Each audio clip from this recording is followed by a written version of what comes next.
So we'll talk about it. It's quite interesting and very important to understand the prophetic meaning of the fourth kingdom. There is a meaning there. What we will talk about today, it may be kind of apparent and obvious.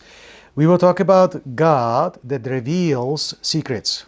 Okay, that's gonna be the main point of what we will talk about today. God, our God, God of heaven, as Daniel calls him, God of heaven. We will realize and we will learn that our God reveals secrets. That's opposite. Secret is opposite to, or revealing of secret is opposite to concealing certain things, right? And so we will see our God in the context of something else that we see in this world, which conceal things. Now, do you know what the word occult means? Occult stands for hidden. I don't know where the word is from, but that's the meaning of the word occult. So maybe people think occult is like satanic. It's not. Occult just means that it's a hidden knowledge, all right? And let me just tell you where this comes from, right from the beginning, and guess who is the culprit? What happened to your eye?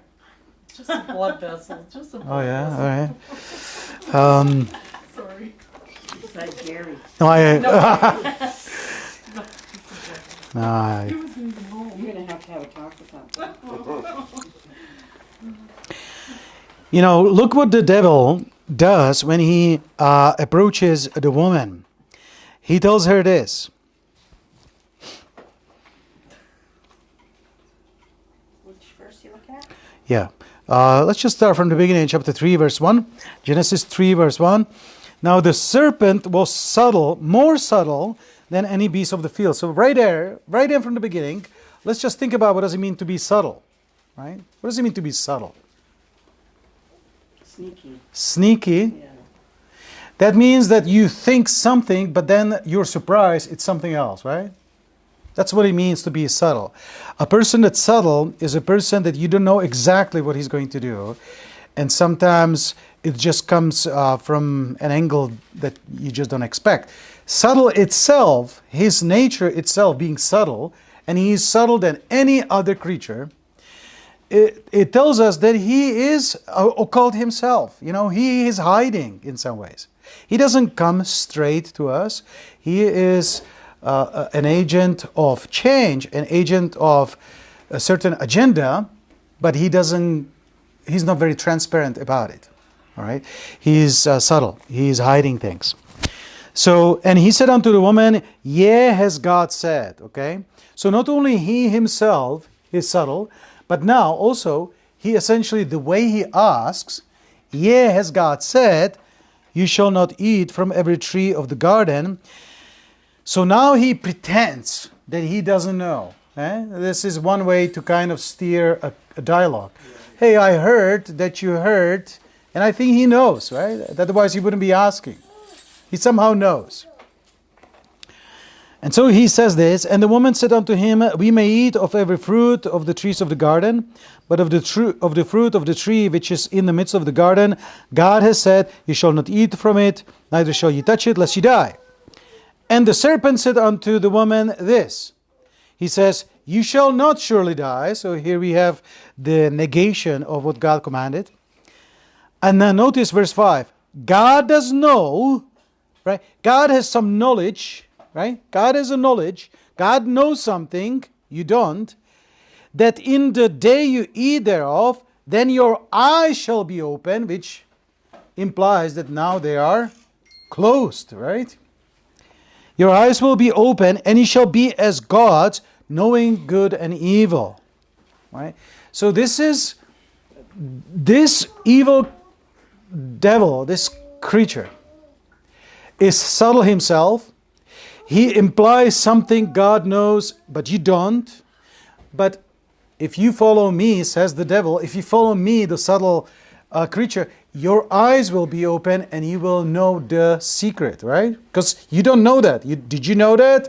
That God actually has something else in mind? You didn't know that, did you? But now, I will tell you what it is. Wink, wink, right? So you see, right from the beginning, we have identified this devil and this origin of all the junk that we see in the world. That when you think about witchcraft and all these things, and occult and Satanism and Freemasonry and all these different cults all over the place, what is one of the common thing among them?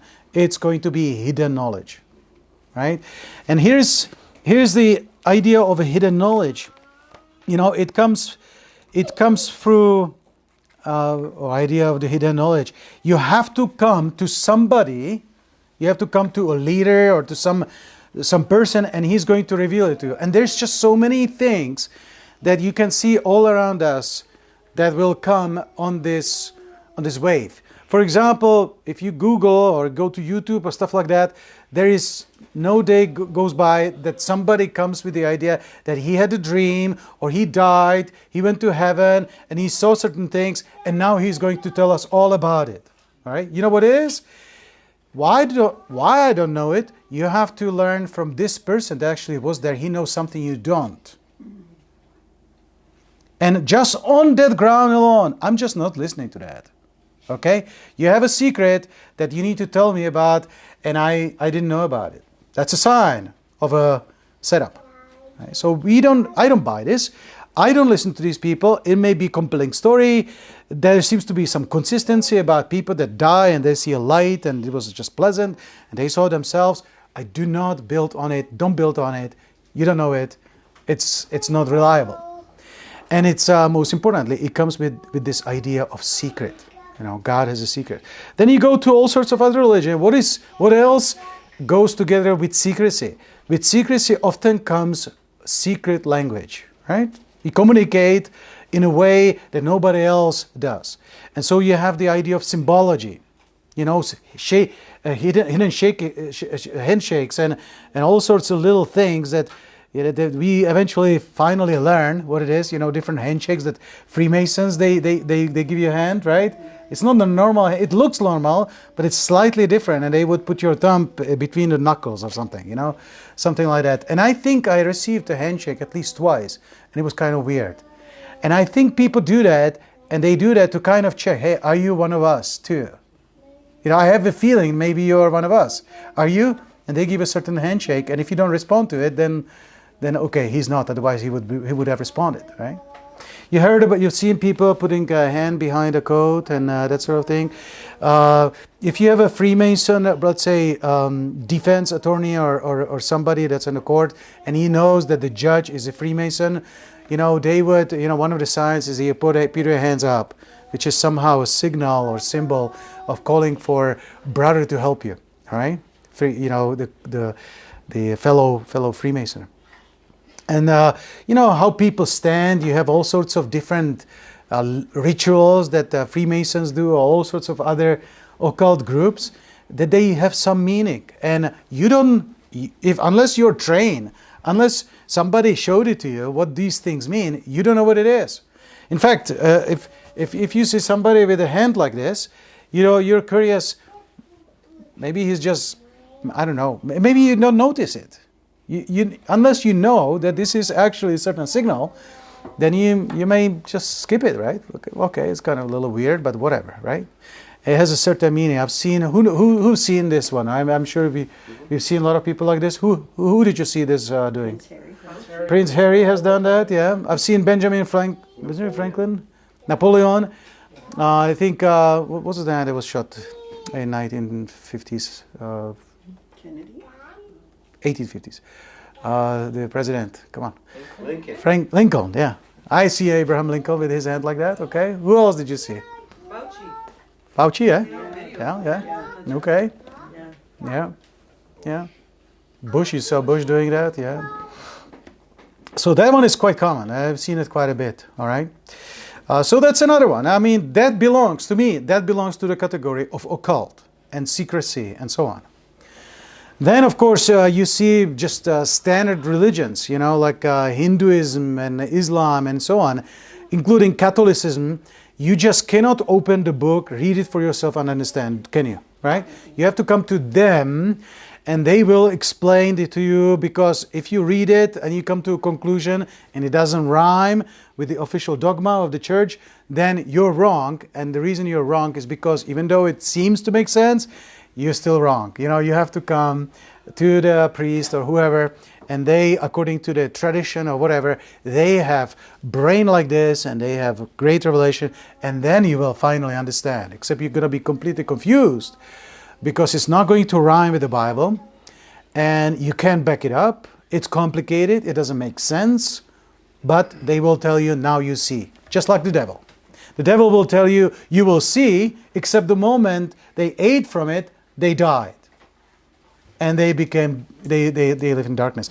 That's the funny thing, this whole thing about enlightenment, in 1800s and of course the modern enlightenment, which is called awakening or woke movement and so on.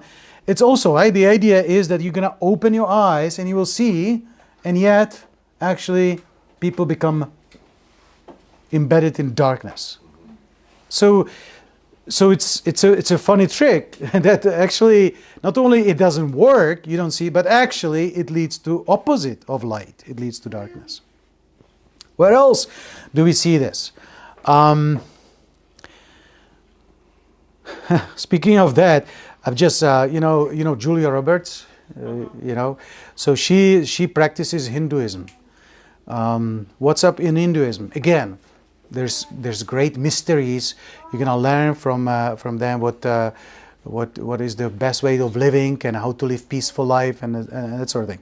Will Smith, anybody knows Will Smith? You know that actor? So he practices, what is it called, Bhagavad Gita or something like that? Pedagogy? Yeah, something like that. Gadi, yeah. So he follows that teaching, right? And I'll tell you, all these different religions, they are essentially occult. You go to Islam, it is occult. They tell you, you cannot, if you argue with them about what you learn, let's say in the Quran, when you read it, they will tell you, well, that doesn't mean that you don't understand. And by the way, Quran has to be read and understood in Arabic, right? So now we have this whole idea about communication and language. The language has to be, you have to understand the language. You have to be kind of initiated into that, right?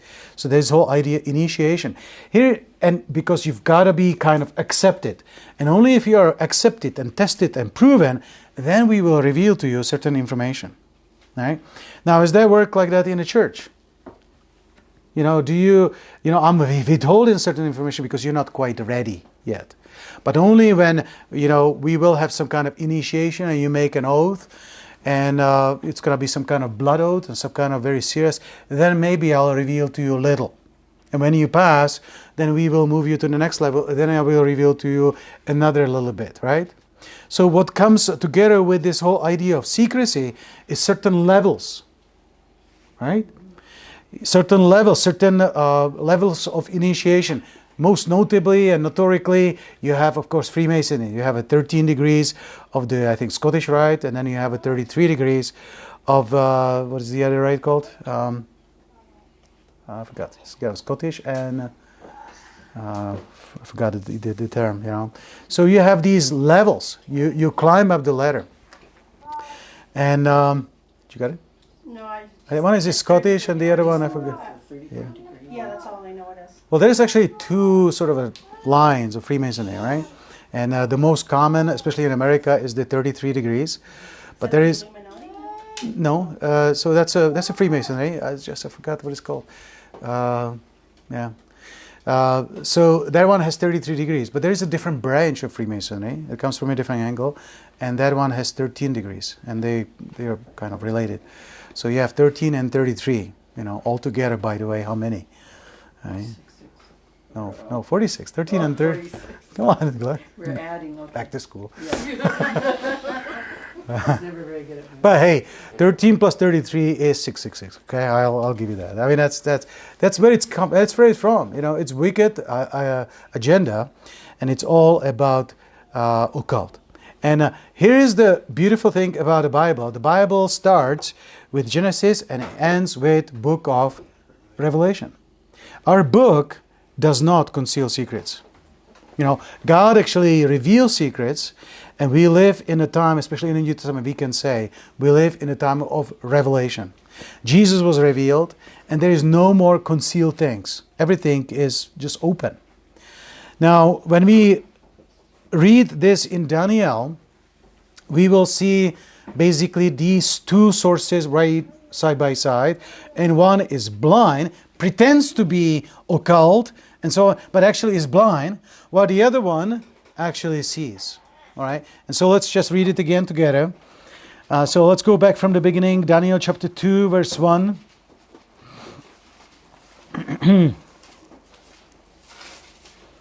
The world, once you step back a little bit and see and compare things, it becomes very simple. There's only two religions, essentially, right?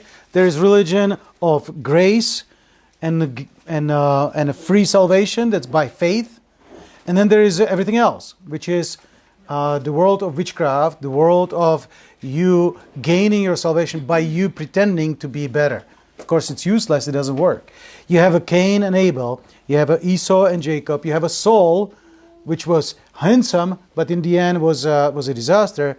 But then you have Jacob, Jacob, which maybe his father was not that much impressed by him, but it turned out to be, the man chosen by God. Remember when Jacob is blessing the sons of Joseph? Manasseh was the oldest, Ephraim was the younger. But what does he do? He switches his hand and he gives the first blessing to Ephraim. Somehow he knew. Or I don't know what the heck is going on. But there is two, and they become two very different. One is, let's say, Sarah, and the other one is Hagar. Right? So you see that all over the place, and that's really how it is in this world. Even though there seems to be, as they call, diversity, it's not really the diversity. It's just maybe diversity on their side.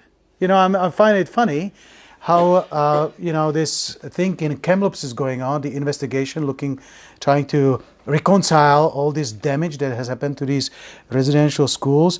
But it turns out that they can't find the remains of these children, right? They're digging, they can't find the remains. And it was the other day, I saw an article, how they already identified and discovered, it was just funny, discovered 89 potential burying sites. Just think about it. It's such a deception, right? They identified and discovered 89 potential bury sites, right? What the heck is that? You did or you didn't? Yeah. I think I just discovered another one. Potential burying. This is just dumb, right? But it's all the secrecy, behind the scenes, right? Potential, it could be here. It's hidden under the ground. And then you come there, it's nothing. And that's typical with this hidden craft. They make it sound like there's much there. It's going to be great. And then you get there and it's empty. Except now you lost your life, which is what happened to Adam. And it sounds like Christianity seems to be the opposite. Christianity seems to be kind of lame. It's the last thing you're going to think of. It's not that cool, right? It's only for the, they say it's just for the people that are looking for the crutch, right? Yeah. People singing songs, and it's not so exciting, right? But that's actually the path of life. So it looks actually not so glittery. It looks very mundane, so basic, right? Just church people, they get together, sing songs, chat after. But it's actually, there is actually something there. There is actually substance. There is actually life. And here we have, the world offers these magnificent things, right? I mean, think about, I would say, proper church. You look at us. Do we have stained windows? Do we have a steeple? And I realize some churches have steeples. I'm not a big fan. Do we have stained windows? Do I need some kind of taller? Do we need some kind of big liturgy and something that attracts crowds? No. Yeah, we don't need that. But if you look at religions, they are very big about it. Just look at these temples, right? Just in Vancouver, you go by there. Remember, Anna? And we saw there's also like a museum, right? It's like one after another. So you have a Islam section, Then you drive a kilometer, and there is like a Hinduistic temple, right, in Richmond. So, and all of them are very fancy, including, let's say, Catholic cathedrals. It has to be always this fancy stuff. Don't need a fancy stuff. We don't need coffee shops either. No. Churches. Okay, I can forgive that a little bit. If you have a big church, you need a coffee shop, right? we are small, we have a coffee shop too. Right? That's different. All right. That's it. But you see what I mean? There is a lot of emphasis in making something very big and attractive, and it turns out to be actually empty. It's just a lot of veneer. And when you look at what God does through real people, it comes very simply. Child can pray, and things get answered. Right? We started dividing this world to two very distinct groups. Don't worry that there is a Catholicism, Hinduism, and Buddhism. It looks like a diversity. It's all one same junk. With a lot of secrecy, with a lot of veneer, but inside is dead, dark, and empty. So let's go to chapter 2, verse 1. In the second year of the reign of Nebuchadnezzar, a dreams, wherewith his spirit was troubled, and his sleep brake from him. And notice this thing, all right? Then the king commanded to call the magicians, and the astrologers, and the sorcerers, and the Chaldeans, for to show the king his dream. So right there we have it, right? So the king has a dream. Then he wakes up, he forgets it, he doesn't know what it is, but it bothers him. He wants to know what the heck was it, and he kind of understands it probably has some meaning. And so here we have it. We have a secret. We have a hidden revelation, or actually there's no revelation. We have something that we're seeking answer for, right? And there's a lot of stuff like that in the world. I mean, how about question, right? Is there life after that? I mean, is that a serious question? Right? What are these crafts that are appearing all over the place? What the heck is that? How big is the universe? When did we start? What is the purpose of mankind? What happened that apparently destroy all the mammoths and all these dinosaurs and stuff like that? People have all sorts of questions to which they don't know the answer. Right? There's a lot of that. What is it? What is it? What the heck is the point? And you have obviously astrologers and magicians, but you have people that are hiding behind science, but they're basically doing the same thing. And they're looking for answer to these very difficult questions. Where are they looking for answers? Sometimes they just lie. Sometimes it's a cushy job. It gives you certain reputation. And if you are smart and you know how to talk and put it in formulas, then people will believe you. The most laughable science, I find, is so-called theoretical physics. Now it's a theoretical physics. It's not a physics anymore, it's just theoretical physics. And I've listened to some guys, and they're brilliant in the way they sell the stuff. And basically, Einstein was in some ways a theoretical physicist. He tells us that everything is relative. I hate the theory of relativity. It's a joke. It doesn't work. It's not used anywhere. And it's just made up. And then they show you certain models, how it could possibly work. Have you seen that ball in some kind of a trampoline that kind of supposed to tell you what gravity is? People look at it and they say, they would take some kind of a membrane, and then they would take a ball, and they would kind of give some kind of motion to the ball. And because it's in a membrane, it kind of gravitates to some kind of center point.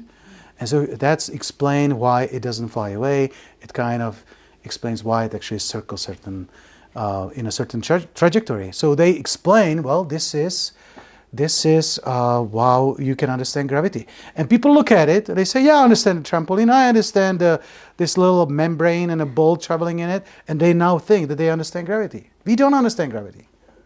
And that's another question. What the heck is gravity? And if you ask serious scientists what the gravity is, they'll tell you, we don't know, really. We don't know what it is. We don't know how it works. So it's a mystery. It's a secret. It's a sort of a hidden thing to us.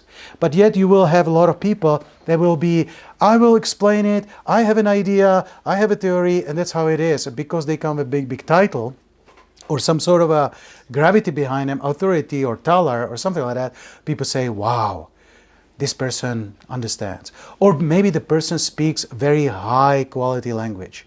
He knows his vocabulary is, let's say, 10,000, 15,000 words. That's not normal to a normal person. We typically use about 3,000, maybe 5,000, and that's just fine. 5,000 is already a lot, right? So if you speak 10, 15,000 words, well, and somebody speaks like that, you're going to kind of understand, but you know that that person is higher. And if you ever go to a debate to that person, he's going to destroy you, just by nature of him knowing so many words. But he is blind. He really doesn't know that much. And so people look up to them and they say, wow, these people know something. And that's another thing that's part of this scheme that people use, the power of maybe the position, the power of a big cathedral, or power of when you look at, let's say, these priests and Pope, and they do something all the time, right? They dress, everything has a specific order. It looks like this must be real because it is so ordered, right?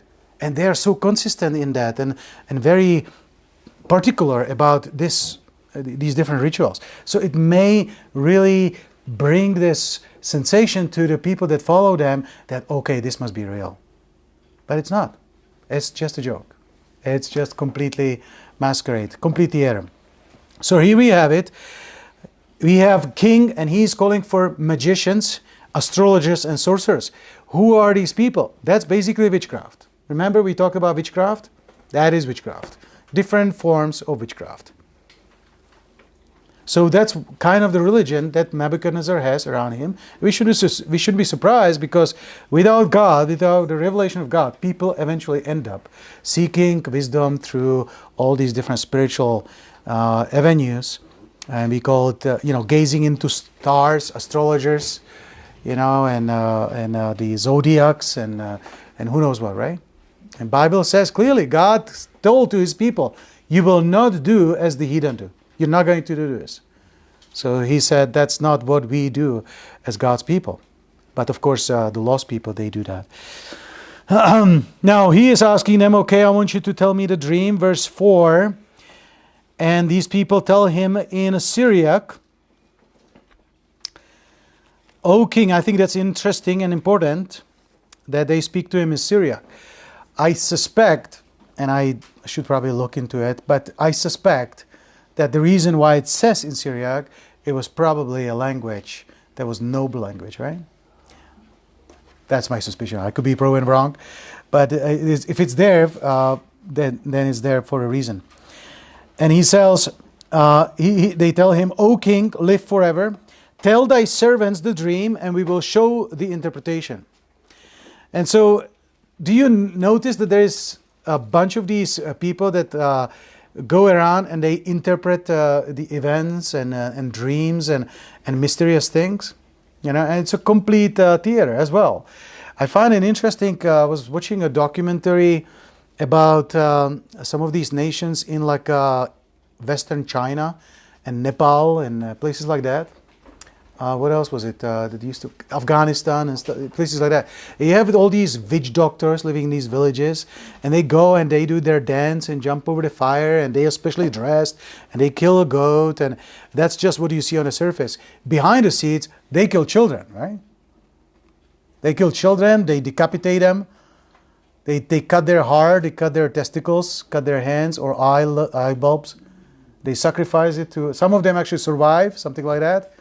And they will never get out of the trauma. And they sacrifice this to their gods in order for God to somehow bless them or to reveal some sort of a knowledge or to heal a person, all right? To make a potion. Right? It's all this secrecy, magic stuff. That's what we see here. But what these people do, they always come up with some kind of answer. And if that person, it reminds me a little bit Fiddler on the Roof. There's a witchcraft right there, right? Everybody looks up to Rabbi. Rabbi, tell us, is there a blessing for a sewing machine? Everybody's waiting. Everybody's quiet. Yes, there is. All right, let's listen to what he says. I mean, what the heck is going on here? Right? So again, here we have somebody that knows the answer, he knows everything, and people look up to him. Except he's blind, right? You know, there was actually a man that was reading a newspaper. He actually knew what's going on, and he wanted to tell them. But what did Rabbi do? Give us good news. We have plenty of bad news. You know, they could have prepared. But they didn't prepare, and then they basically have 3 days to depart. I know it's a fiction, but it probably happened something like that, because a man takes a position of authority that he doesn't have over, right, when it comes to prophecy. So tell thy servants the dream, and we will show the interpretation. And the king answered and said to Chaldeans, the thing is gone from me, and it's obviously set up. I think this is on a purpose that God did not want him to know the interpretation, because he is forced to basically seek somebody that actually will clearly know or find out, except these servants. Because I promise you, these servants would come up with some interpretation, right? That's what it means. Notice what he says in verse 9. But if ye will not make known unto me the dream, there is but one decree for you. For ye have prepared lying and corrupt words to speak before me, till the time be changed. Therefore tell me the dream, and I shall know that you can show me the interpretation thereof. So that is interesting that actually the king, Nebuchadnezzar, he actually kind of suspects that they lie. He kind of knows that that's how they do it. And that's telling. Otherwise, I don't think he would actually try to kill them. But I find it a little bit pathetic. If you know that they are lying, why did you employ them this whole time anyway? That is interesting, isn't it? You know, like, don't you want to know? It reminds me Ahab. Remember Ahab? Ahab had these prophets that came to him. Remember Jehoshaphat came to visit Ahab, and they were going to go to the battle. And he had a bunch of prophets that were supported by Jezebel, right? And what did they do? One guy would take horn of a cow and he would dance and do all these things. And he said, that just like this, you're going to destroy your enemies. It reminds me a little bit like these spiritual shamans or people like this, or these healers in the Aboriginal crowd too, right? What do they do? Whoa, jumping around the fire, looking for some kind of answer. It's completely pathetic. And people must know, because often the thing does not come to pass. And yet people keep coming and trusting them again and again and again. And why is that? Well, maybe it's because they have some sort of a spell over these people. I don't know. Or maybe at least some hope, right? It's better to have something than nothing. Maybe that's what it is. Or maybe they're not really allowed to leave, right? I bet you if somebody questions the interpretation of the big boss, of the healer, he's probably going to get, right, spanked somewhere. So you have people that are basically submitted and in bondage to these so-called healers. But obviously we have a king, and he is in a position to destroy these people, so he tells them, you tell me or I'll kill you, because I know you've been lying to me. And speaking of Ahab, you know, he must know too. He must know too. And what is said about Ahab, for example, that he actually is forced, well, is there somebody who actually speaks for God? And so they bring this prophet, and this prophet tells him, no, you're going to die in this battle. If you go to the battle, you're going to die. And it's all set up in heaven just to test if you're going to obey God or not. And Ahab didn't obey, and so he died. There is a prophet that told us the truth, because that which he prophesied did come to pass. Well, all these idiots, they were dancing there and making all this tirade, they were lying. But the funny thing is, they still have a job. You know, they kind of shake off and they shift them somewhere else, and they keep prophesying and magic and all that stuff. So that's kind of how it is. Verse 10, the Chaldeans answered before the king and said, and this is very important what they say, there is not a man upon the earth that can show the king's matter. Therefore there is no king, no lord, no ruler that asks such things at any magician or astrologer or Chaldean. Now this is a bit of a crafty answer when you think about it. Because think about if you are in a position of a king and you're demanding something like this, and these guys are trying to negotiate with the king. It's like, tell us the dream. We will tell you. But it's really impossible to know. And now he tells them, no, I'm going to kill you because you're lying. And they go back to him and they say, well, there is no such a king that is asking something like you do. So this is a typical, I guess, manipulation of a power.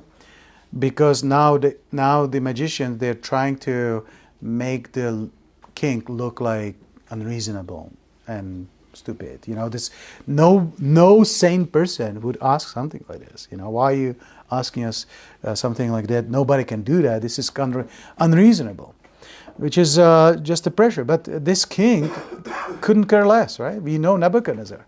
He is going to kill them. He didn't, but he was going to. And then they say, verse 11, it is a rare thing that the king required. And there is none other, they keep saying that, there is no person, there is none other that can show it before the king, except, they say, except the gods whose dwelling is not with flesh. Let me just pause here for a second. So, who are gods in the Bible? What the heck is going on? What the Bible calls gods. The term gods appears in the Bible several times. In fact, it's right from the beginning. The devil came to Eve and he told them, you shall be as Gods. what? Gods. Gods, all right? And it's important to have King James Bible. King James Bible actually faithfully says gods. Other Bibles, and maybe not all of them, a lot of them says they shall be as God. It doesn't say God, it shall be as gods, all right? Plural with small g.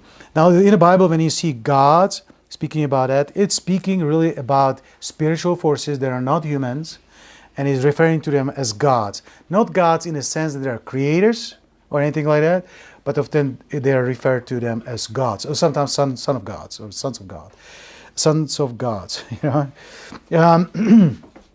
In fact, when it comes to Nebuchadnezzar, later on, he is going to throw Shadrach and Meshach Abednego to the fiery furnace, right? We're going to get there.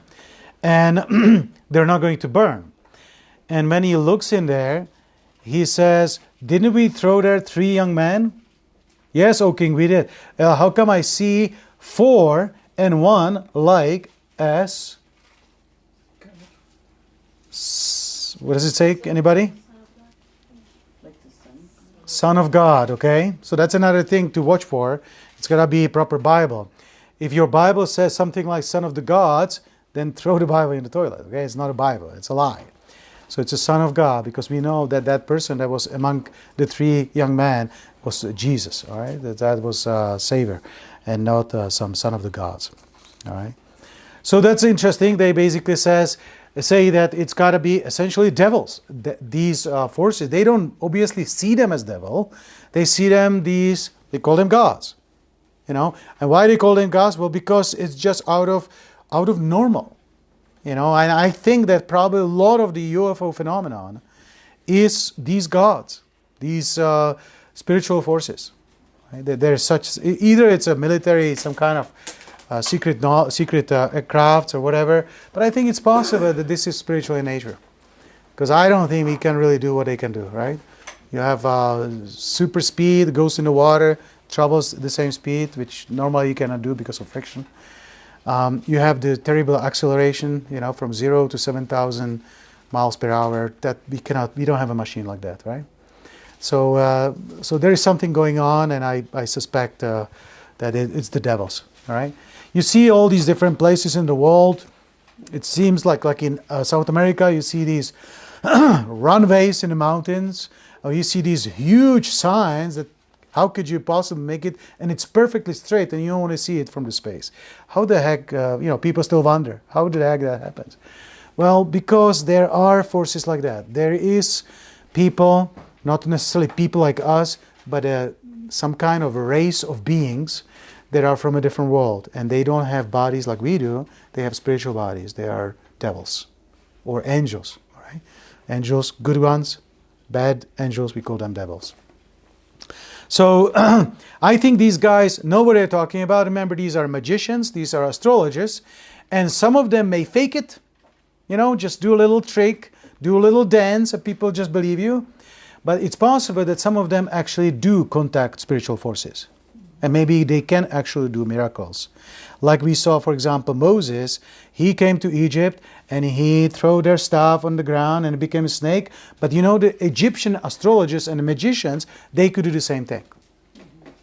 So some creepy stuff is possible. And sometimes people make a mistake by pretending that it's all just a joke and all just a trickery.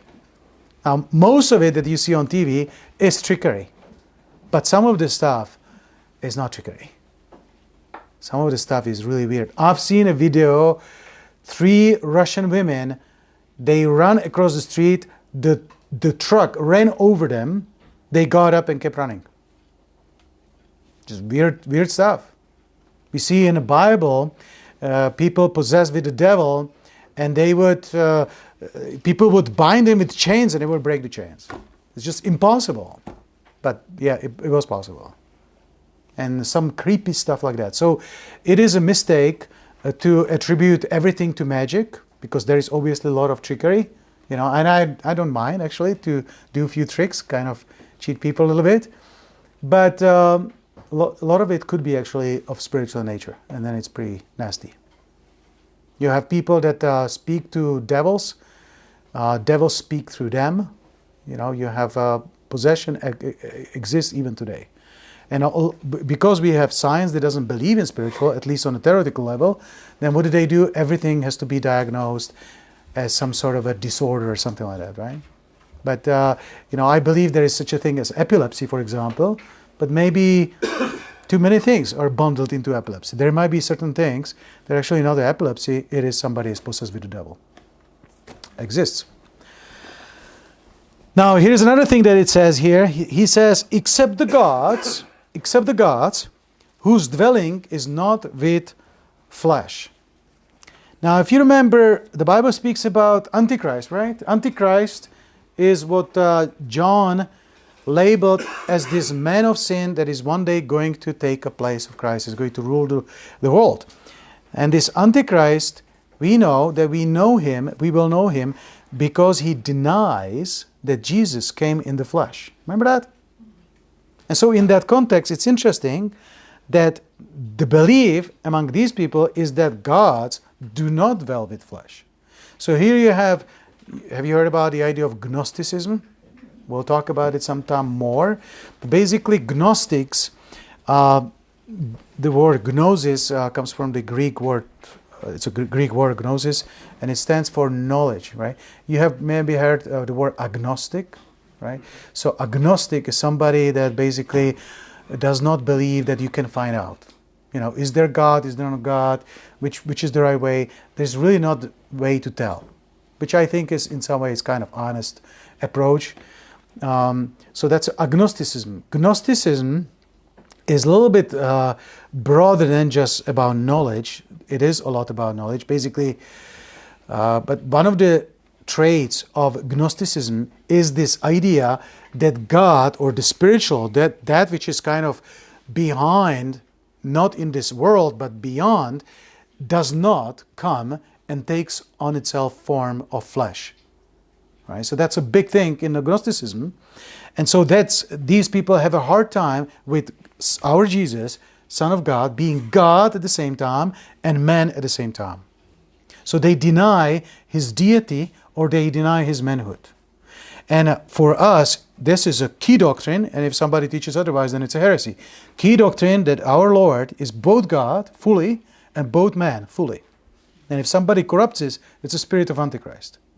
But notice it, this is kind of the belief. Except the gods whose dwelling is not with the flesh.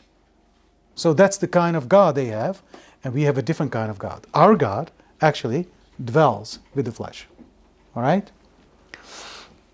Now, so this is the introduction. Then, of course, Daniel learns about this. He goes to his friends, and he's asking for some time. Please give me a day. We will pray about it, and we'll see what happens. And in verse 18 or 17, Daniel went to his house and made a thing known unto Hananiah, Mishael, and Azariah, his companions. These are the three that I already mentioned, Shadrach, Meshach, and Abednego, which were the same people but with Babylonian names. So these are the Jewish names. His companions. Even Daniel got a Babylonian name, but we really, was it Belshazzar or something like that? Belteshazzar. But we only know him by Daniel. That they would desire mercy. So this is what these guys do. So we already saw the magicians. What do magicians do? They need to know. They pretend to know the secret, right? But they actually don't. And now they have been caught because they don't know the secret. But they pretend to know the secret. And when they pretend to do secret, they just create magic. They create fake information, fake reality, and then they sell it. And they say, now you know, and I told you, and you need to follow me. But actually they don't, and they've been caught, they've been exposed. Because, okay, if you didn't know, then you should be able to tell me what was the dream. Even I don't remember it. And of course they can do that.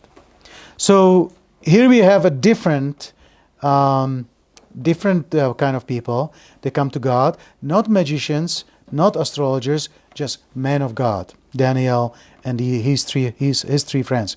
Verse 18, so they desire mercies of God, of heaven, concerning this secret. So they are asking God to reveal to them just because He's merciful. That Daniel and his fellows should not perish from the rest of the wise men of Babylon. That's the motive. That's the idea. Come to God. Then was the secret revealed unto Daniel in a night vision. So notice, what did it take? There's not a lot of, I don't think they're standing in a circle holding hands. I don't think they're holding a prayer chain. They just go to God, all these 4 young men, and they just pray to Him, and the next day, or actually at 9, the Bible tells us, then was the secret revealed unto Daniel in a night vision. So even though he is in the middle of the night, he actually sees. He is in darkness, but he sees, and the secret which was in darkness, now it's in the light, is revealed. Then Daniel blessed the God of heaven. Daniel answered and said, Blessed be the name of God forever and ever, for wisdom and might are His. And He changes the times and the seasons. He removes kings, and He setteth up kings. He gives wisdom unto the wise, and knowledge to them that know understanding. He revealeth the deep and secret things. Underline it. This is our God that reveals deep and secret things. And this is not to some big shot bishop or something like that. This is to a simple believer. Daniel was just a young man. He's just a young guy. Just happened to be in the wrong place.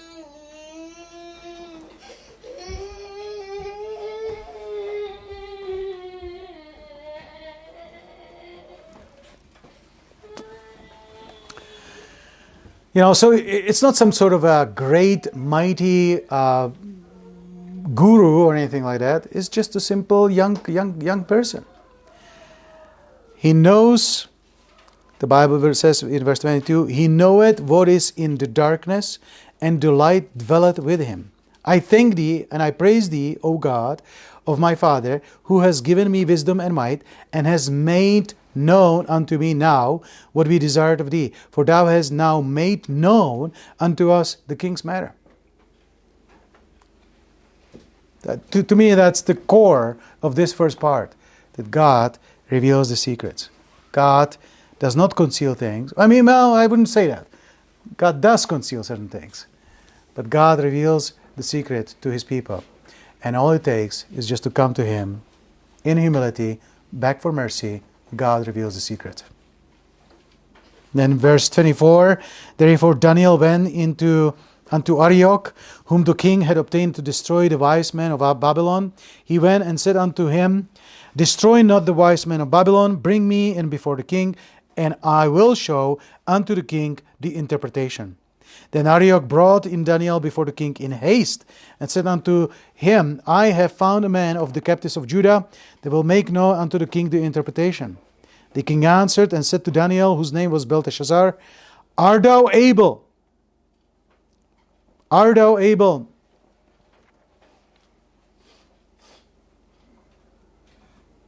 What did we learn about those men? Were not able.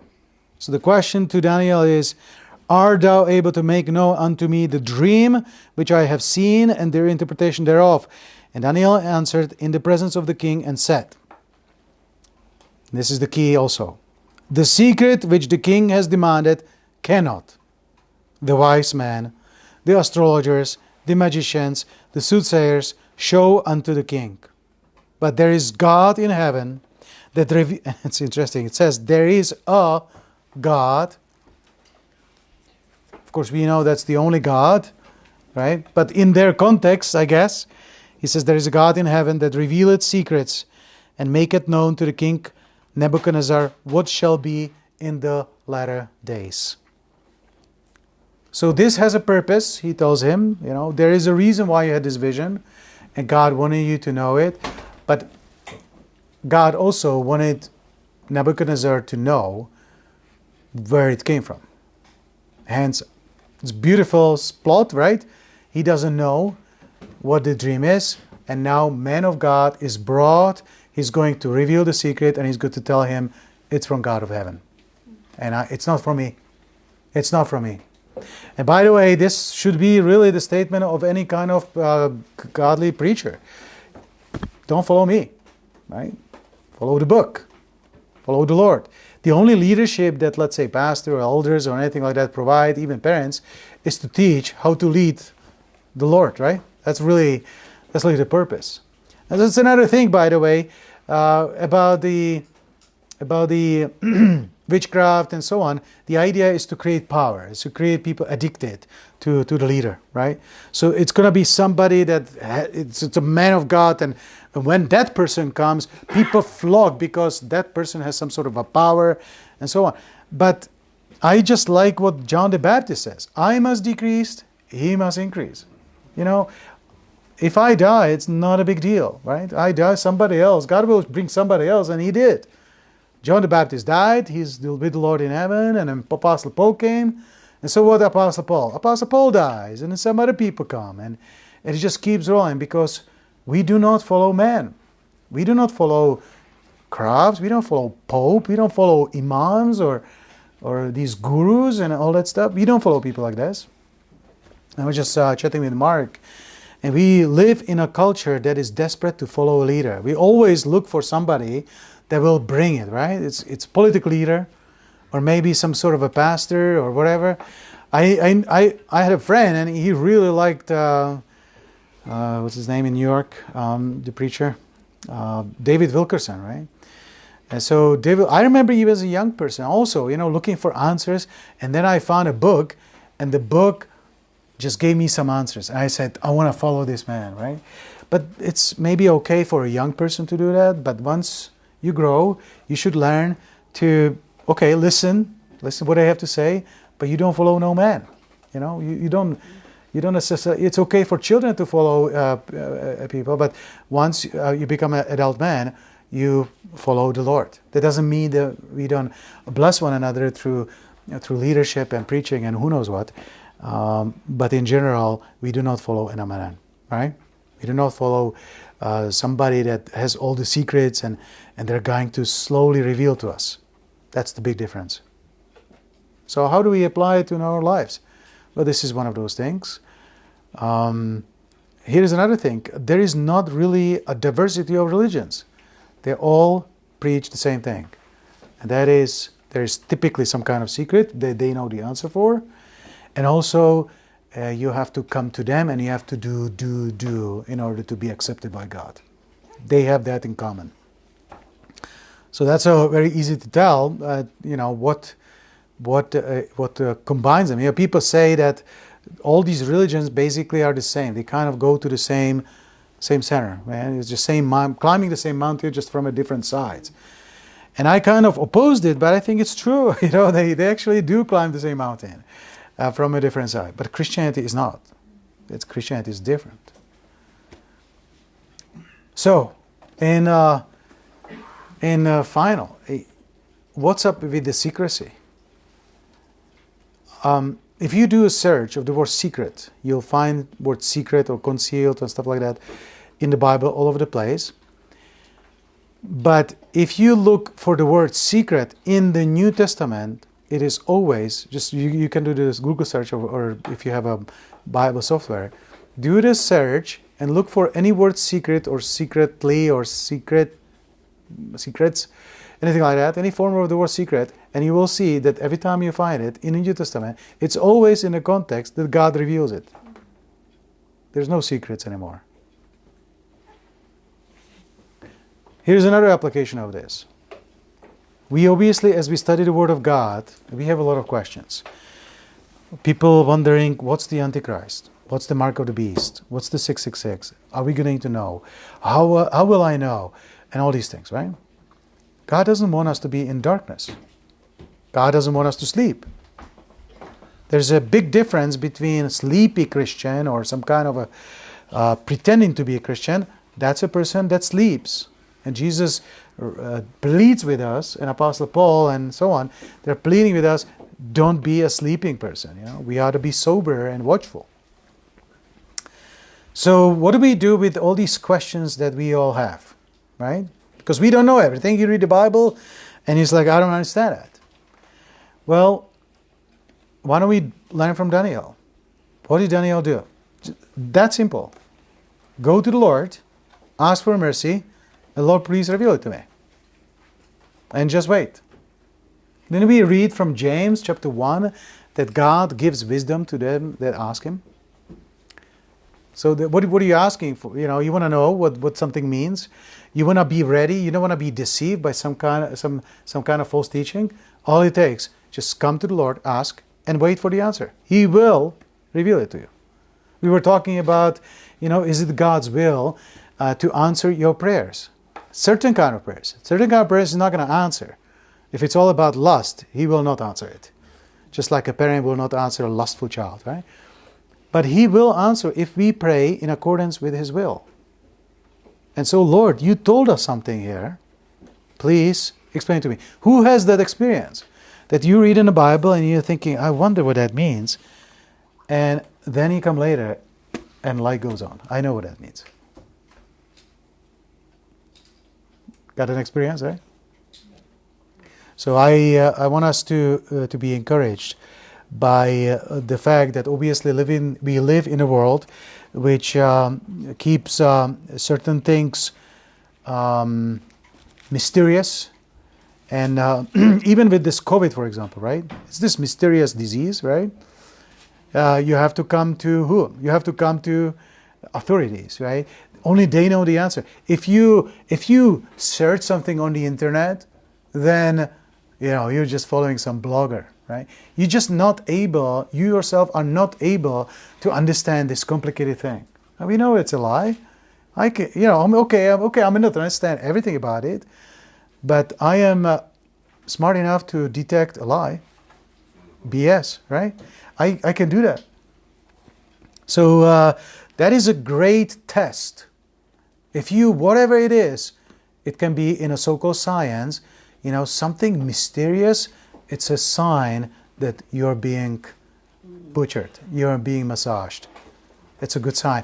It's when you come to God and when you come to the Word of God, you walk away and it makes more sense. Here's another thing. You go to some of these, I never cease to criticize the Pentecostal movement, right? But what is it? They go there and suddenly something comes on them, right? They say. Suddenly they speak language that nobody understands. They never interpret it. It's interesting that Apostle Paul says if somebody has a gift of tongue, then only speak if there is an interpreter. Why? Because people need to understand. And if there is no interpreter, then shut up. Simple as that, right? But yeah, you have in these circles, they go and they do their theater, and then people look at them and they have a feeling that they have something, but they don't. It's just a joke. Who have seen Peter Popoff and his craft? Have you seen him, Peter Popoff? You know who is he? He was caught years ago. Do you know? Anybody knows the story? There's this guy. He preys on a poor, typically black population down in southern United States, and I think part of it is that the people like this preys on people with, lower intellect, right? But having said that, sometimes you can have somebody very educated and they're pretty stupid too.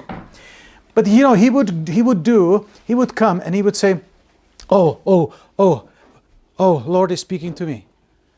There's somebody with the knee, right? Somebody with the right knee. Is there somebody? And then you hear in the middle of the audience, yeah, me, yeah. So, and I want you to know that the Lord is telling me that you will be healed. And by the way, your sister, there is a problem, right? Right? And that's how it is. Here's how he did it, all right? Here's how he did it. So Peter Popov, before he would come, let's say 2-3 months ahead, they would plan it, and he would say, Peter Popov is coming to do a revival in our church. Well, isn't that wonderful? Mm-hmm.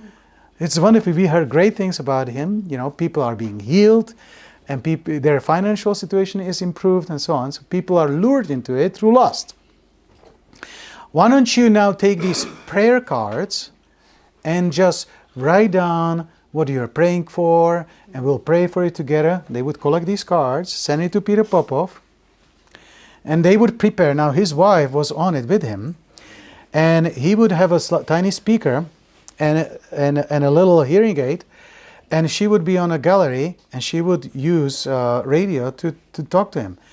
And she would basically tell him, yeah, it's, and she would follow the card. It's like, yeah, there's a woman, she's got a sister, and all that stuff. Just a normal trick, right? And there was a guy, I forget who it was. There was a guy, he kind of specialized in exposing these people. And so he said, I bet you he's got some radio or something like that. So he came with some kind of radio and was looking for the frequency, and he found it. He recorded it, and basically Peter Popov bankrupt, But isn't that a little bit like these magicians? They have been lying to Nebuchadnezzar, and yet he still employs them. And guess what? You tune on TV, if you go late at night on some so-called Christian radio or TV, he's still there. So he did go bankrupt, but then he resurfaced, and now he's selling holy water. Mm-hmm. And it's only $10. It's probably, with the inflation, it's now $20. You can get a little bag of holy water, and if you get it, and people give testimonies. It's amazing. I took a holy water, and now the holy water, you apply it, and it's like from now on I can breathe better. Mm-hmm. Here's another thing people do is with the Lord's Supper. I heard, was it listening together with you and I? Yeah. We were listening how this person is advocating to Sidrot. Yeah, Sidrot. Have you heard the name Sidrot? Yeah. Goes down the toilet, right? That's a false prophet. So he goes and he says that from now on he is taking the Lord's Supper every day, and that is just what is it? It just heals him. Yeah, it's all witchcraft. It's just magic, and either he is really that stupid that he doesn't believe it, or he just sells it. He just sells it already. He knows it's actually not true. That's what we are dealing with. So we deal with the population, with the people around us. They are under the spell of this. And they believe the craft. They believe the scientists. They believe the media. They believe the magic. Their priest, their imam. What do? It's possible that God will reveal the secret to us. We will bring it to Nebuchadnezzar, and Nebuchadnezzar will have a light on. It's like, oh. Because this is the first time Nebuchadnezzar realized, okay, these guys have something I don't have. In all these magicians that I've been paying for the hefty salaries, and look, it just takes a young Jewish boy. And that's what we are. So we have a pretty good weapon in our hands. And so let's pray. Let's pray about it. Lord, use us.